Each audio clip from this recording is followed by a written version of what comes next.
Today we are going to talk about one of the most advanced features in AWS, which is what we call EC2 Placement Group. You see, EC2 Placement Group is just an advanced features that enable us to control and place our EC2 server the way we want it.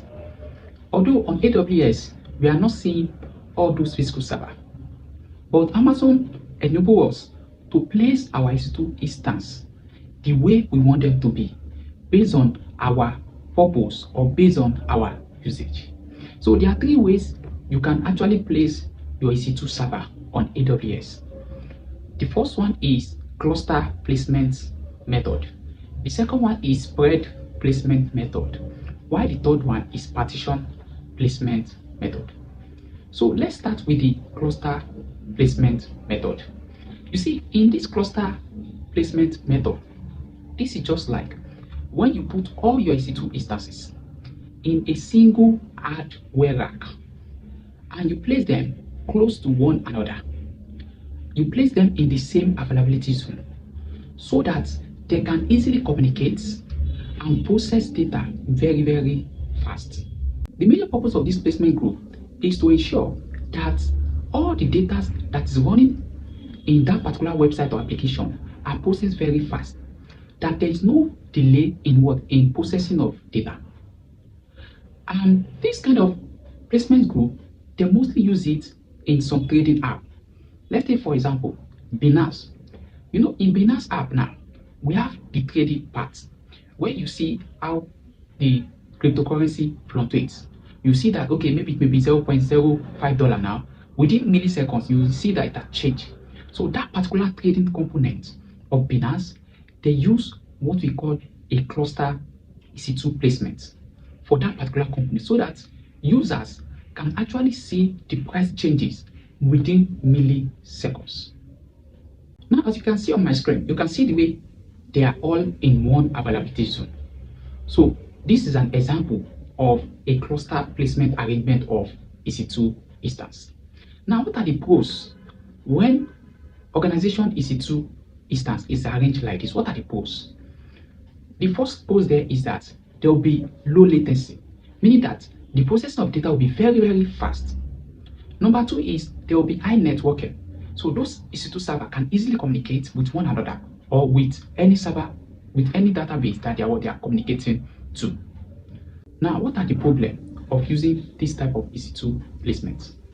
The problem there is that, you know, all of them, they are placed in one availability zone.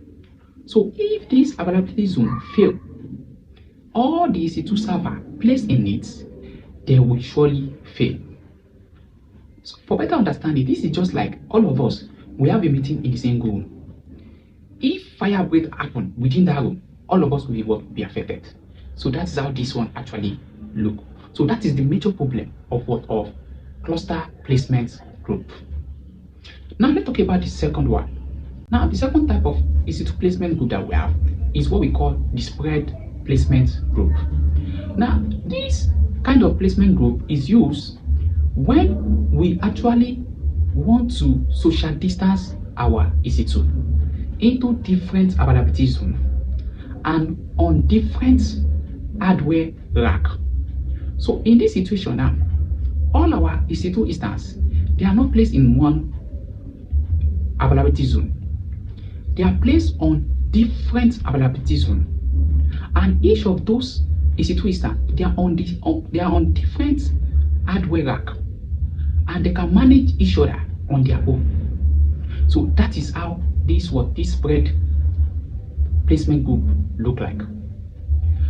The purpose of using this spread placement group is to ensure availability. So this type of placement group is mostly used by bank. For example, the most critical component of bank app is the login.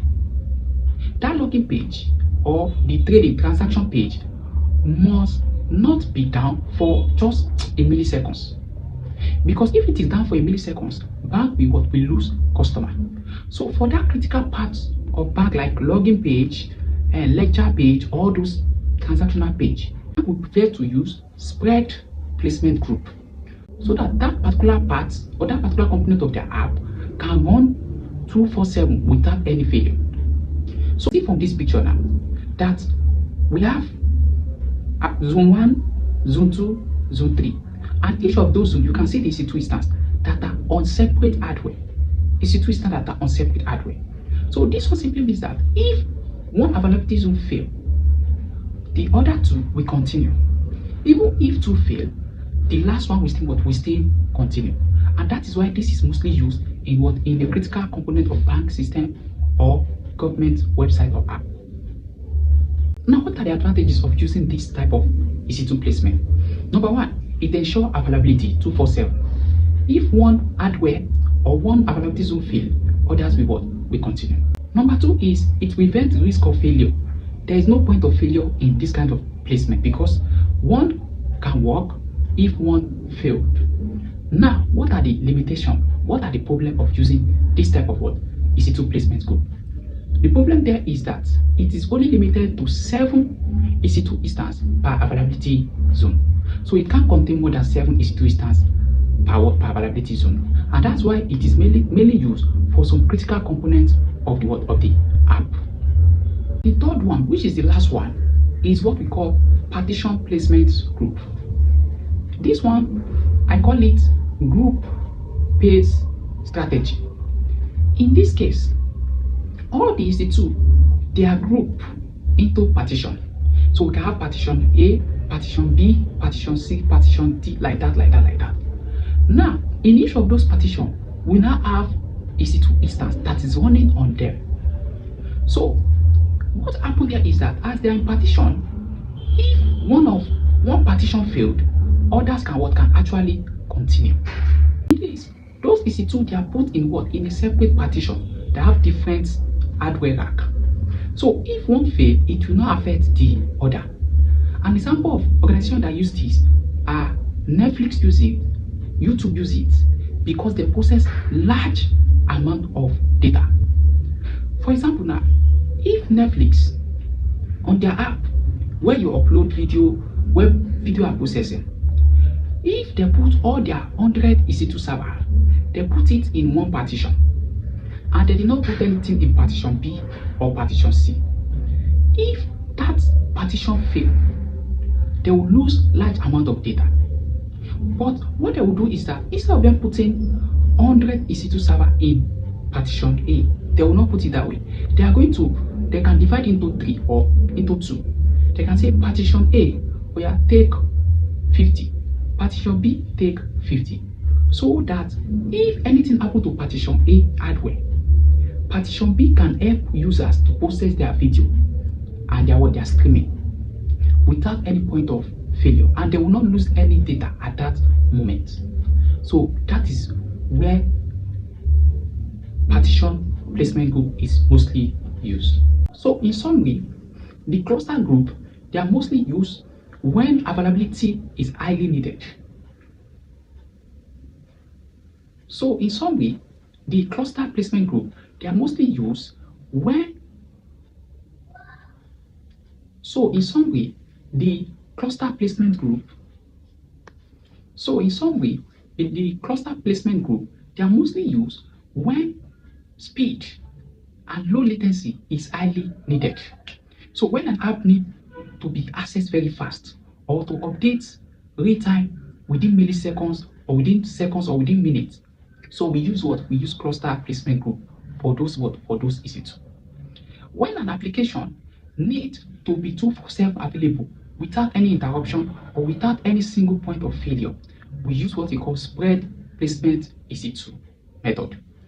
Then when we now want to process, when the app now want to process large amount of data, like online streaming or uploading of different videos, large amount of data that we may lose if not properly done, we use what we call partition placement group. So those are the 3 major types of EC2 placement group that we have. So in the next video, we are going to talk about the practical aspects. So thanks for watching. See you in my next video.